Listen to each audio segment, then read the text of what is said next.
কিছু গোটা পটল নিতে হবে। তারপরে সেই পটলটাকে খোসা ছাড়িয়ে একটু সেদ্ধ করে নিতে হবে। সেদ্ধ করার পর পটলের ভিতর যদি জল থাকে সেই জলটাকে বের করে গরম কড়াইয়ের মধ্যে একটু তেল দিয়ে পটলটাকে ভালো করে নেড়ে নিয়ে টুকরো টুকরো করা পেঁয়াজ, কাঁচা লঙ্কা, শুকনো লঙ্কা এবং রসুন দিয়ে আর পরিমাণ মতো কালো জিরে, হলুদ আর নুন দিয়ে ভালো করে ওটাকে ভেজে নিতে হবে।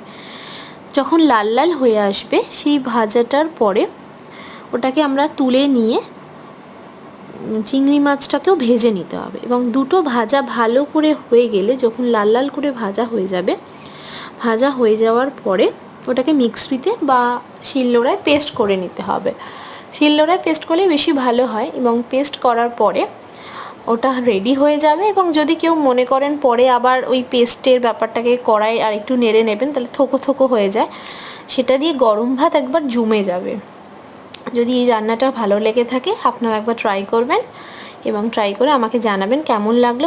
গরম ভাত দিয়ে জাস্ট জমে যাবে, একবার খেয়ে দেখুন জাস্ট।